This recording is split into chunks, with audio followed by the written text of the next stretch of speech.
Hello! Ay nako, guys tayo ngayon. Nagkaroon ako ng mood na wait lang. Nagkaroon ako ng mood mag-drive. Yung kailangan pala no, na lumabas-labas ka sandali. Anyway, ngayon pupunta tayong nail salon. Punta tayo nail salon, magpapa-nails ako dahil malilibre si ate. Hindi naman ako magpapa-nails kung ako lang. Magti-treat siya. Actually, meron pa nga akong yung stick-on. Ito lang yung parang binibili sa mga store. Pero medyo hindi na siya rin ganun ka-sturdy. Kasi it's been mga 4 days ko na yata since nalagay ko to. Kasi Turn left onto Lafayette Street. Kaso sabi ko kay Noah, maboboard siya. Kasi syempre matagal yun. Tapos ako na naman ang iiyakan niya. Now turn left onto Lafayette Street. Street. Mag-thrift store after. Sabi ko baka balikan ko na lang siya. Mainit ngayon. Kala ko nga kanina malamig kaya nag-cardigan ako. Pero ayan ang weather.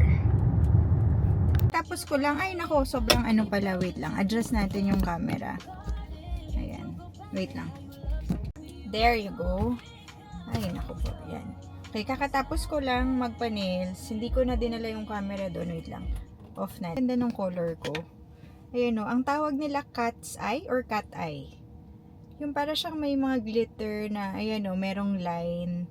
Tapos, may mga effect siya. Para siyang nail art na hindi. Parang glitter nail art. Anyway, nandito ako kasi sobrang araw pala yung pinarkan ko. Mag-haul sana ako nitong mga samples ng Sephora. Kasi binigyan ako ni ate ng mga samples. Ang dami din. And nakuha niya to sa kanya na lang binigay. Sobrang dami din. So, samples lang to. And gusto ko sana ipakita na mabilis sa inyo. Kaso sobrang araw. Mamaya na nga lang. Pag medyo bumaba na. Nakapark na rin ako sa thrift store. Punta na nga muna tayong thrift store. Mamaya ko na lang kasi grabe yung araw. Sin sobra. Nag-milk tea na rin kami. And yung aking eco bag. Let's go.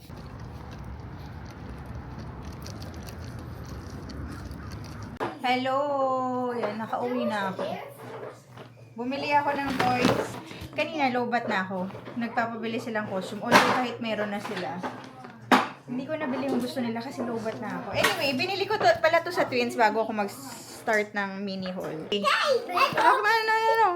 Look. Show it. But I need to clean it. Ito yung panlinis ko pala ng toy nila sa Evelyn. Ayan yung, ang cute diba? May blow dryer. May hair iron. Diba? It's so nice. You like it, girls? You like it? What will you say? Do I show this to Daddy? You wanna hold? Oh, wait lang. Like mama. You just play pretend. Ayun na. Nandito na. Bumili ako na. Tapos ito yung sa akin.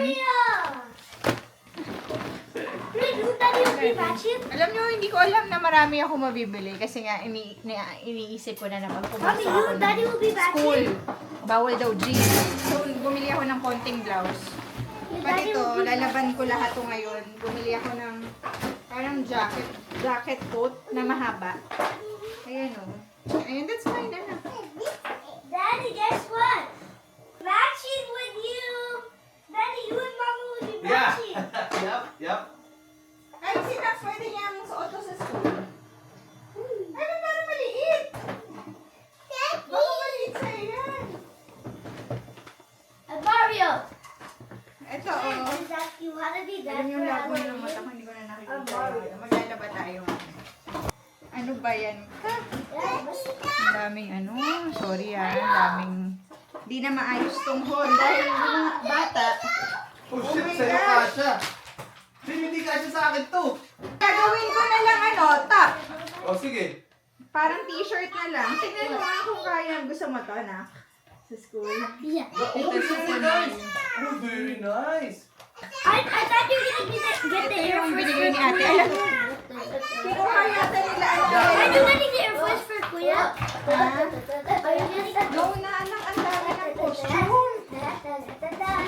It's only for one day you have costume na. Some other kids nga, they don't have costume eh. Anyway. Tapos ito bumili ako kasi nasira na yung mason jar na ginagamit ko for iced coffee. Teko, na-thrift ko lang din yun. Pero plastic kasi yun, nabasag. So, nasira. Ito glass naman. Feeling ko mababasag din to agad. Pero, trinift ko lang naman $2.99. Cute, no? Glass siya. Meron akong Stanley, pero yung Stanley kasi hindi ko linalagyan ng kape. Ang bilis niyang dumumi. So, water lang usually yung nasa Stanley o kaya water na may konting juice. Dito na lang yung kape. Kasi yung kape, alam nyo na, mas madali siyang magdumi. Ito at least madaling linisin. Tapos, ito yung mga top na binili ko. Ayan o. Actually, hindi ko alam kung bet ko yung print. Kasi diba hindi naman ako mag-print. Pero, pang-blouse lang pag kung mag-work ako. Kasi $2 lang siya eh. $2.49 from Banana Republic. Tapos, ito naman is from Maison de Amélie Paris. Hindi ko alam kung yung brand na to. Hindi ako familiar. Pero ganito kasi yung mga gusto ko. Yung medyo loose yung sa may braso. Kasi, nag-gain na naman ako ng weight, diba? Gusto ko ng hindi fitted sa arms. So, ganito yung mga, yan, ganito yung mga pinagbibili ko. Tapos, meron akong biniling isang dress na gagawin kong blouse. Yun yung maganda pagka medyo marunong ka na ng konti yung mga basic na pananahi. Ma-alter mo na yung mga damit. Kunyari, may gusto kang damit, gusto mo yung material, pero gusto mo for a certain size. Ito, grabe, hinihingal ako. Ito yung dress siya. Pero gagawin ko siyang top. Kasi ang ganda ng color niya. Marami yung ganito na mga material. Yung mga parang lace, off-white, ganyan. Pwede siya sa jeans. You can dress it up or down. So, depende. Tapos bumili rin ako nito. Actually, ito malaki sa akin. Ay, mahaba sa akin. Slacks na... Anong color nito? Gray ba to? Yan. Kasi bawal na raw jeans sa school. So, ayan. Tapos puputulan ko siya dahil sobrang haba niya. Buti na lang talaga medyo marunong na ako magtahi. Laking bagay. Marunong ka na magtahi. Tapos, na to. Extra spoon and fork. Lagi kami naubusan ng spoon and fork. Grabe. As in, hindi ko alam yung iba natatapon yata. Ito maliliit lang para lang may pang cereal, ganyan. Tigo 4 each lang. 4 yung spoon, 4 yung knife, and 4 yung fork. Tapos kanina, nagpunta akong Sephora, bumili ako nito. Ito yung matagal ko nang ginagamit, yung niacinamide from The Ordinary. Actually, hindi ko alam bakit ang pangit ng skin ko lately ulit. Medyo nag-improve na to. Pero ewan ko kung it's because wala ba akong energy, yung na-drain kung stress. Alam niyo, hindi ko alam eh. Pero ang pangit, hindi ko gusto yung skin ko ngayon. Pero it is what it is. Anyway, yun lang. Tapos yung i-haul ko pala sa inyo, yung mga samples lang to ah. Hindi to, full size. Ito lang yung mga nakuha ni ate kasi si ate siya eh. Ano ba yan? Oh my gosh! Ay! Bakat na baka! Eh! Oo! My goodness. So anyway, samples lang to kasi siya, alam niyo yung VIB member ba yun? Or Rouge? Hindi ko sure. Basta marami siyang nakukuha. Mahilig siya bumili sa Sephora. Merong glow screen from Supergoop. I-research ko pa lahat to kung pwede ito kung pwede ito sa acne prone. Kasi pangit yung skin ko ngayon. Tapos, Kiehl's na Ultra Facial Cream. Baka ikinan. This one. And then, hair perfume from Gisou. Tama ba? Basta ito siya. Hindi nakikita. Hindi siya nabablurred siya, no?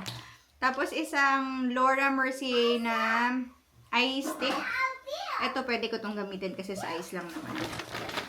Tapos, House Labs na, ano to? Mascara. Ito, pwede to for me kasi di naman to sa skin. Tapos, ito ang hindi ko alam kung pwede sa akin. Vitamin C, ginger root, and lactic acid exfoliate cleanser. Ito ang baka iwasan ko muna for now since nagbe-breakout ako. Hindi... Ay! No! Ay, babe! Iwasan muna natin to.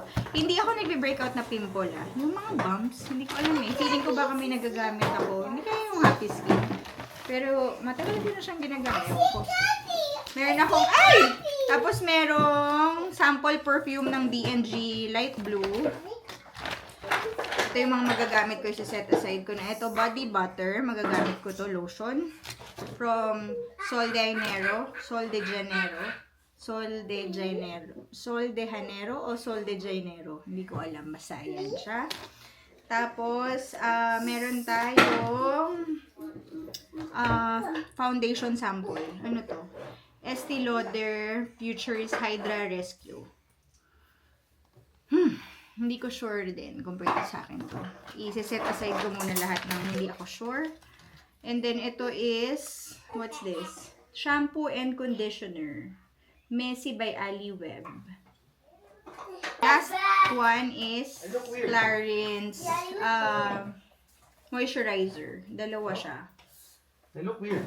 Daddy, do you have Mukhang, blue pants? mukhang mga... So anyway, Mukhang mga... hindi, mag-pants ka sa loob! We're going. We're going to Starbucks right now. Happy Halloween! Halloween today. Pupunta I'm a kami sa... soldier. Show your soldier costume. I'm But you not need to sit wearing down and wear seatbelt. Who is the soldier? Daddy's Mario. And Bella's a lobster. Say hi, girls! Hi, kuya! Okay, obviously naka-costume kami. Na-thrift ko lang tong mga costume namin. Yung kay sa twins, sa Lazada ko nabili. Kami ni Peng naka Mario and Luigi. Nakita ko lang kasi ito yung mga available lang doon. So ito yung mga binili namin. Ito kay Peng, Mario, ano to, overall. Pero hindi kasya sa kanya. Akala ko kasya sa kanya. I mean, masikip. Kaya pinutol ko na lang para siyang naging long sleeve shirt lang. Tapos ako parang dress doon. So anyway, the Sinak, si Enoa, Soldier, and And the twins are mermaids and to match with Bella's crawfish. oo nga pala, nakalimutan ko. Si Bella, nabilan ko rin ng costume. Lahat ng costume Did you namin. forget Bella's? No, it's in the paper. Ay, nasa yun yung eco bag. Nasa likod Nandun yun. Si Bella, ang cute nung costume niya. Na-trip ko lang din, crowfish. Kasi lang cute pag suot niya. May mga ganun. Wow, carnival! Maya pakita. Anyway, pupunta tayo sa kung saan kami nakatira Hey, look, before. there's a carnival! Dapat doon kami matutulog sa bahay That's ng the friend same one we namin. went to. Dapat doon kami No, mag-overnight. those are different slides. Kasi nga, 1 hour And it's away sa amin. smaller. Ngayon, naging more than an hour away siya because of siguro traffic, uwian, ganyan. Nahilo ako ngayon. Grabe, wait lang. Nagtry ako mag-edit. Kaya dala ko yung laptop ko. Kanina nagtatry ako mag-edit. Pero stinap ko kasi nahihilo ako, di ba may motion sickness ako. Nahihilo ako. Tapos, ang mali ko pa, naglagay ako ng perfume. Pagka may perfume ako, tapos nasa kotse ako, sobrang triggering ng ng hilo ko. So kanina pa ako nahihilo, kanina ko pa ino-open yung ito habang nag-i-edit. Hanggat ngayon sabi ko, hindi ko na kaya. Kailangan ko stop yung edit. Tomorrow morning ko na lang gagawin. Pero medyo yan, kahit pa paano naka-edit ng konti. Pero grabe. Sana hindi na ako nagpabango. Wait lang. Ano nangyari dito? Grabe, hanggang ngayon nahihilo talaga ako. Tapos anyway, yun nga, dapat doon kami matutulog sa friends namin na house. Wait, we're sleeping? No, we're not na. Pero sobrang hindi ko na kaya mag-empake ng for every one of us. Ako lang kasi talaga kumikilos. Imagine, lalagay ko lahat yun sa isang bag, yung mga gamit, nakakahilo. Magbalik ka na lang, mag-drive na lang si Ping mamaya. It's Okay lang yun. It's Ay naku, wait lang. Nahihilo ako talaga. Wait lang. Let's go. Ay, dito na kami. Si Nax and Noah. Ewan ko kung nasaan na. Hi, girls!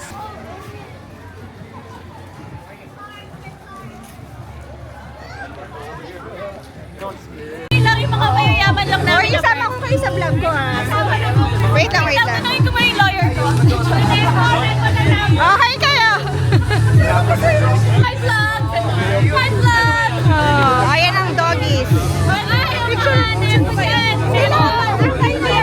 Picture mo naman kami, please. Tatay ko, Ay, no! hindi ko mawak. 2,000 years later. Hello. Okay, ngayon ang aking first day of work. Yes, tinanggap ko na yung work. Pupunta na tayo sa work. Grabe, after. Nakakapanibago. After how many years? Oh my gosh. Ngayon mag-work tayo. Part-time lang naman to, pero grabe no. It feels surreal. Na mag-work ulit ako. Hindi na talaga ako sanay. And for now, hindi ko siya binuview as, alam niyo yun, na full-time or ano. Parang lagi ko siya, kasi medyo napipressure ako. Binuview ko lang siya na itatry ko for a while. Hindi ko to paninindigan. Alam ko yun. Kasi nga, gusto ko lang itry kung ano ba. Pero kanina, nagpa-TB test ako. Ayan, nagkaroon ako ng parang, nakikita nyo. Ano yung parang nagkaroon ng mark. Ganun pala yun. Kasi diba required. Pagka mag-work ka with little kids, dito, kailangan ka magpa-TB testing. So, pumunta ako kanina. Hindi pa ako naliligo nun. Hindi ko na nga nadala yung camera. Grabe, iniwan ko yung twins kay Peng. Pagdating ko, puro chocolate ice cream yung couch. Tapos, ang kalat-kalat yung kwarto namin, yung dresser ng twins, mga lalagyan nila ng damit. Lahat nasa sahig. Si Peng kasi may meeting. Umuwi lang talaga siya para makapunta ako sa TB testing. So, ang hirap talaga. Grabe. Sabi ko sa sarili ko, ano ba, sign ba to na stop ko na or hindi ko alam. To be honest, ka-message ko nga si ate, sabi ko, parang hindi ko alam kung kaya ko i-sustain to. Tingnan natin, day 1 pa lang naman, pero so far ganun yung nangyari. Nagsisigaw ako kanina dahil ang daming kalat. Tapos yung kung saan sila umiihi, yung potty nila, nasa table na may ihi. Hindi ko alam. Si Peng, nandun siya physically, pero hindi niya talaga nabantayan dahil nga may meeting siya. So, disaster pag uwi ko. Wala pa akong 1 hour nun na. So, let's see it now. Anyway, gusto kong i-vlog tong mangyayari sa buhay ko. Paalis na ako ngayon. Papunta na tayo dun sa work. So, let's do this. Tingnan natin. I've been praying about this. Kanina, na-realize ko lang na bumili kasi ako ng sewing machine, diba? Parang na-realize ko lang na papalitan ko lang yung sweldo ko. Ibabalik ko lang siya sa savings. Kumbaga, I'll just try this job para mabawi yung nagastos ko sa sewing machine. Pero let's see.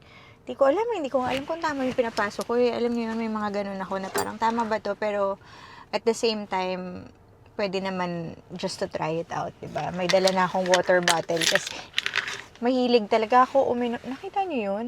May ibon na sobrang laki. Oh my gosh. So yun, maano talaga ako. Mainom. Nasira pala to. Ayan o, nawala kasi yung may linagay ako dito sa Philippines, yung parang plastic na ano. Nawala. Siguro na ginamit to ng boy sa basketball. Nasira siya o. Kasi hindi na siya leveled. Pwede pa rin naman, pero hindi to niya parang na-deform na. Nalaglag to. Anyway, leka na. Ito na tayo sa work. My goodness ka. Ano bang address? Hindi ko pa alam yung address. So, search ko ulit sa phone ko yung address.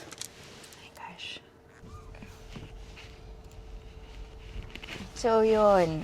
Mag-quick vlog tayo. On our way to work. Ayan. Now turn left onto Lakeville Boulevard. Tomorrow na pala dadating yung aking sewing machine. So, excited na ako. Tomorrow wala akong pasok. Dahil ang ginawa ko lang na papasok ako is Monday, Tuesday, and Thursday. 3 times a week. Para hindi ko mabigla yung sarili ko. To be honest, nasabi ko na rin to sa last vlog na did not see the need talaga na mag-work ba ako at this point in my life dahil batang-bata pa yung twins, diba? Pero nandyan na kasi, diba? Para bigyan ako ng opportunity agad kasi if ako maghahanap ng from scratch, mahirapan ako kasi wala na akong background history. I mean, ang tagal na ng history ko na nag-work. Ito, since na-recommend nga ako ni ate, mas medyo madali ako nakapasok sa school, which is ang ganda pa ng school. It's a private school and ang sweet ng mga bata. Na-meet ko na yung mga bata, hindi sila mahihiyain. Nakakatawa. Hindi ko alam ano ma-feel ko, pero medyo excited ako today. Siguro dahil alam ko na sandali lang naman ako mag-work. Pero anxious ako dahil hindi ko alam ano mangyayari sa bahay. Grabe. Pag naiiwan ko kasi yan sila, laging may something. Alam niyo yun, laging 500 feet. may gulo, may ano. Kanina nga eh, nagtapon si Anay ng ice cream, chocolate ice cream pa sa couch. Now turn Doon ko talaga na-realize na na buti na lang. Wait lang. Doon ko na-realize na buti na lang meron akong yung spot cleaner, yung panglinis ng couch. Kasi kung wala yun, alam mo yung init ulo mo na chocolate color pa yung nakalat sa couch. Buti may ganun kasi ang bilis niya malinis pag may ganun ka.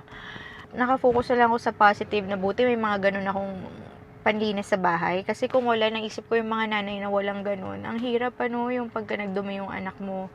Chocolate pa naman, parang ang hirap linisin sa scrub mo pa yun. Tapos basta mahirap. Wala lang, na-appreciate ko lang yung mga nabili kong panlinis. Kasi it helps. And kung may makukulit ng bata, sobrang beneficial yung mga ganun, yung mga cleaning gadgets na mga ganun sa'yo. Kasi it will make your life easier kahit na it's already hard. Pag meron ko kasamang bata, madaling gumulo, madaling dumumi yung bahay. Pag may mga ganong gadget, ang bilis lang. Or parang, alam niyo yun, you'd be thankful na, ay, buti na lang may ganon. So, pauwi na ako. Grabe no, ang bilis na magdilim. 6 o'clock pa lang ganito nakadilim dito. Ganito na yung pag-start ng pa-winter na yung In 500 feet, dilim. turn left onto West Calaveras Anyway. Boulevard. Anyway, pauwi na ako ngayon at grabe, ang experience ko, gusto ko lang i-share dito. Okay naman, it's not that bad, pero hindi ako completely nag-enjoy kasi medyo na-bored ako. Kasi meron akong kasamang teacher assistant na parang hindi siya nagsasalita, hindi niya sinasabi yung mga kailangan kong gawin. So, laging ako lang yung magtatanong. Tapos, ako lang yung Now nangangapa turn sa left students. onto West Wait lang Calaveras Boulevard. Wait lang. Ako lang yung nangangapa sa students, kung paano, kung alam niyo yun, yung parang parang walang training. Ako lang talaga, yung parang common sense na lang. Tapos every time na may question ako, itatanong ko yung kasama ko. Which is, sinasagot niya naman, pero parang, hindi ko alam kung mahiyain siya, reserved, hindi ko alam. Pero, hindi siya masyado nagsasalita. Alam ko, ang sabi ni ate, Pilipina siya, pero siguro parang, hindi na yata siya marunong magtagalog. Pero parang bata pa siya eh. So, medyo nahirapan ako kasi yung mga parang feeling ko na hihirapan siya sa kids pero hindi niya ma-ask yung tulong ko. So, ang gagawin ko, parang na lang ako doon. Yun nga, parang isisingit ko na lang yung sarili ko. Ganon. Pero anyway, yung sabi sa akin ng principal, baka pagpalit-palitan ako ng class kung sinong nangangailangan ng teacher helper. So, ngayon, linagay ako sa kindergarten. Ang hirap ng kinder, ang kukulit nila, grabe. Kailangan nila gumawa ng homework, hindi sila gumagawa ng homework, tayo makulit sila. Pero, sanay naman ako sa ganun, pero siguro mas naano lang ako kasi hindi ko nga alam kung ano ba yung duties, parang yung kasama ko nung matatapos na nga yung wait lang. Nasaan ba ako? Mountain View Road. Wait lang ha. Wait lang. Sorry kung malabo. Kasi malabo talaga yung Now quality stay nito. straight to take the ramp. Pagkagabi na. Yun lang. Wala, ikikwento ko lang nga yung experience ko. So anyway, nung patapos na yung konting bata na lang yung nandun, susundoy na. Yung kasama ko, linaglagay niya lahat ng chair sa table. Hindi niya sinasabi sa akin na ganun yung dapat gawin. So ako nagtatanong, paano kung hindi ako magtanong, 'di ba? Parang wala ako kasama in short. Pero anyway, bilib ako sa mga bata doon. Grabe, imagine yung napunta sa akin kaninang kids, mga nagma-Mandarin sila. Mga bilingual sila. May Mandarin. Tapos, yung mga homeworks nila, Mandarin. Hindi ko nga maintindihan nagsusulat sila ng mga character, Chinese character or Mandarin. Pero, yung mga homeworks nila, ganun. Tapos, kinder lang sila. Tapos, nandun pa rin sila hanggang 6 p.m. Parang naawa ako. Nagsa-start daw yung klase nila 8 p.m. Tapos, nagsa-start yung klase nila 8 a.m. Tapos, nag-end 3 o'clock ba? 3 o'clock p.m. Tapos yun na nga yung hiintay nila yung parents nila kasi siguro nasa work. Mga 6 na sila nasusundo. So yung 3 o'clock hanggang 6, Yun yung time na ginagawa nila yung homework nila. Ayun yung time na, so I'm sorry madilim nag-activity. Yun. So anyway, parang naawa ako sa kanila, no? Kasi ang tagal nila sa school, imagine. Tas 5 years old lang sila, 5. Ay, nako. Pero syempre, kanya-kanya naman yan. Anyway, hindi ko alam, hindi nyo na yata ako nakikita. Uuwi muna ako ng bahay.